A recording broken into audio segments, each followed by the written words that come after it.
வணக்கம், welcome to அழகி channel. வாங்க, இன்றைக்கி நம்ம வீட்டில் என்ன சமையல்னு பார்க்கலாம். கருவாட்டு குழம்புங்க. இங்கே பாருங்க, கருவாட்டு குழம்பு கொதிச்சுக்கிட்டே இருக்குது. அதில் என்னென்னலாம் போட்டிருக்கோம் இங்கே பாருங்க.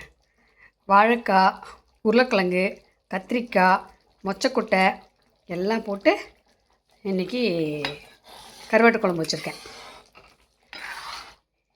இன்றைக்கி நம்ம வீட்டில் இதான் ஸ்பெஷலு. அதுக்கப்புறம் இதில் இருக்கிற காய்கறி சாப்பிட்டாலே போதுங்க. அவ்வளோ காய்கறி போட்டிருக்கேன், ஏன்னா எனக்கு காய்கறி ரொம்ப பிடிக்குங்கிறதுனால போட்டிருக்கேன்.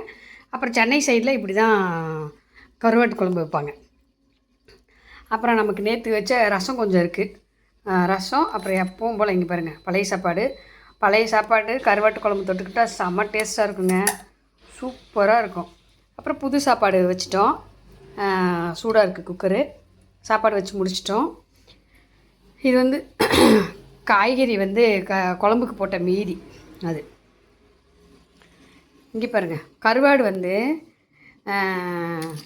இங்கே சுடுதண்ணியில் போடணும் ஃபஸ்ட்டு.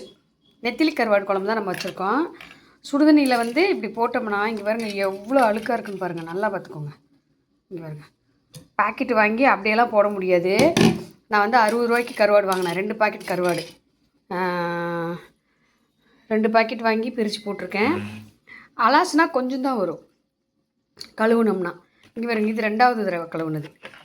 ஃபஸ்ட்டு தடவை கழுவிட்டு இது ஃபஸ்ட்டு தடவை கழுவிட்டு இது 2வது தடவை கழுவுனது. அதே எவ்வளோ அழுக்காக இருக்குது பாருங்கள். இங்கே பாருங்க, இந்த தலையெல்லாம் கிள்ளிட்டு அதுக்குள்ளே மண் இருக்கும், அதெல்லாம் எடுத்துகிட்டு ஒரு கருவாடாக தான் க்ளீன் பண்ணணும் சுத்தமாக நீட்டாக. நெத்திலி கருவாடு கொஞ்சம் லேட்டாகும், ஆனாலும் பரவாயில்ல. சாப்பிடும்போது அப்புறம் மண் வந்துச்சுன்னா சாப்பிட்டா மாதிரியே இருக்காது, நல்லாவே இருக்காது சாப்பிட்றதுக்கு.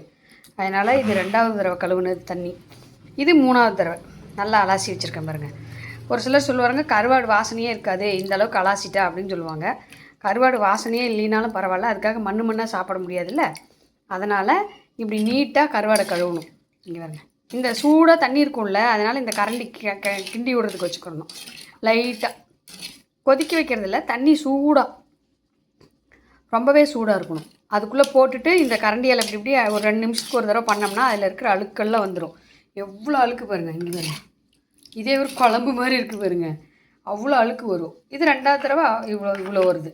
அப்புறம் இது 3வது தடவை. அப்போ தான் குழம்பு நல்லா இருக்கும், சூப்பராக இருக்கும். குழம்பு ஆஃப் பண்ணிடலாம். குழம்பு எப்படி இருக்குன்னு பார்க்கலாம். இங்கே பாருங்க, எப்படி எண்ணெயெல்லாம் மேலே வந்துருச்சு பார்த்தீங்களா, சூப்பராக வாசமாக இருக்குது. இட்லி இருந்தால் ஒரு 5-6 இட்லி உள்ளே இறங்கும். ஆனால் நம்ம வீட்டில் இன்றைக்கி டிஃபன் இல்லை, சாப்பாடு தான். சாப்பாடேனாலும் பழைய சோறு சூப்பராக இருக்கும். பழைய சோறுக்கும் கருவாட்டு குழம்புக்கும் செம்ம டேஸ்ட்டாக இருக்கும். இன்றைக்கி நம்ம வீட்டில் ஸ்பெஷல். பாய், அடுத்த வீடியோவில் சந்திக்கலாம்.